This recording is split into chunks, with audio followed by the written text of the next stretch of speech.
Story written for CBS News used with permission. Dutifully beaming back data to the very end. NASA's long-lived Cassini probe slammed into Saturn's atmosphere at some 77,000 miles per hour Friday, blazing like a shooting star as it was ripped apart and incinerated in the final chapter of an enormously successful mission. Cassini program manager at JPL, Earl Mays, left, and spacecraft operations team manager for the Cassini mission at Saturn, Julie Webster, embrace after the Cassini spacecraft plunged into Saturn. Image NASA Joel Koski. 13 years after breaking into orbit around Saturn, the end came at 6:32 a.m. EDT, 1 minute after the spacecraft plunged into the but discernible extreme upper atmosphere 1,190 miles above Saturn's cloud tops. Cassini's flight computer attempted to maintain the probe's orientation, firing its thrusters as buffeting built up to keep the spacecraft's big dish antenna pointed at Earth so it could transmit a final trove of data. But the thrusters were quickly overwhelmed, the spacecraft lost lock on Earth and began tumbling, according to pre-impact calculations, quickly heating up, breaking apart and melting to vapor, its constituents spreading out and merging with the atmosphere of the planet it spent its life exploring. Cassini's final bits of data, traveling at the speed of light 186,000 miles per second, took 83 minutes to cross the 932 million miles to Earth, reaching NASA's 230-foot-wide Deep Space Network antenna near Canberra, Australia, at 75,546 am. At the point, Cassini's telemetry stream suddenly stopped, confirmation Cassini had met its fiery fate as expected. As you just heard, the signal from the spacecraft is gone and within the next 45 seconds, so will be the spacecraft, Earl Mays, the Cassini project manager at the Jet Propulsion Laboratory, told the flight control team. I hope you're all deeply proud of this amazing accomplishment. Congratulations to you all. This has been an incredible mission, an incredible spacecraft, and you're all an incredible team. I'm going to call this the end of mission. At 75,546 am, Cassini's signal disappeared, indicating the spacecraft had lost lock on Earth as it began tumbling before breaking apart in Saturn's extreme upper atmosphere. Image NASA TV. Then, for the last time, Mays set project manager off the net, and took off his headset. Flight controllers stood up from their computer displays, hugged and cheered along with more than 1,500 scientists, engineers, managers, friends and family members gathered at JPL to share Cassini's final moments. I was just overwhelmed with how professional this team is, said Thomas Zurbuchen, director of the Science Mission Directorate at NASA headquarters. During the entire time, this was clearly emotional for everybody, but everybody was so professional to the very end. It went so fast. It's all about teamwork with this mission, and it showed in the last seconds.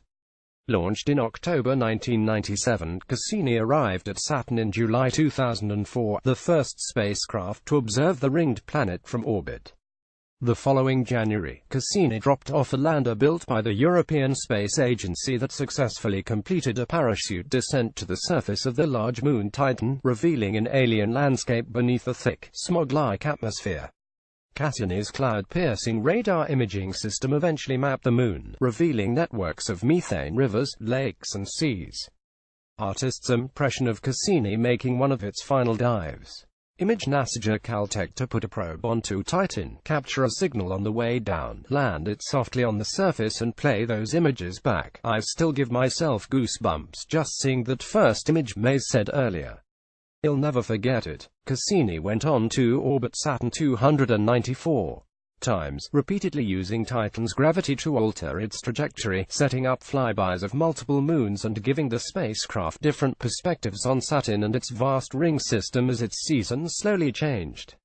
Over the course of its 13-year mission, Cassini executed 2.5 million commands, carried out 360 engine burns, completed 162 targeted flybys of Saturn's moons, took more than 453,000 images and discovered 6 previously unknown moons, covering 4.9 billion miles since launch in 1997.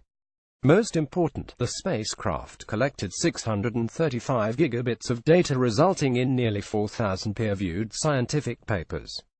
Not only is this an incredible engineering and scientific achievement, it is a human achievement, Mays said earlier. The engineering and science and navigation teams have just done a phenomenal job getting absolutely everything they possibly could out of this mission. The spacecraft has been used to its fullest. The decision to crash Cassini into Saturn was made several years ago, the result of the spacecraft's own discoveries. Saturn's moon Enceladus is now known to harbor a saltwater ocean beneath an icy crust with hydrothermal vents on the seafloor and jets of water ice and vapor spewing into space from cracks in the crust near the South Pole.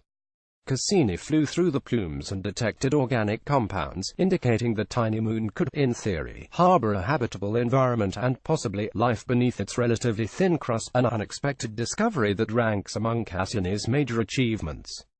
Flight controllers knew Cassini would eventually run out of gas and would no longer be controllable. To eliminate any chance of an inadvertent collision that could contaminate Enceladus with earthly debris and possible microbes, mission managers came up with a daring end-of-mission scenario. Rather than use up Cassini's remaining propellant to boost it into a remote orbit, bringing close-range observations to an end, the spacecraft was directed to fly by Saturn's large moon Titan in April, using the moon's gravity to put it on a trajectory that repeatedly carried it between Saturn's cloud tops and its innermost rings. The spacecraft made 22 such orbits before a final nudge by Titan earlier this week, the goodbye kiss, that put Cassini on course for impact Friday.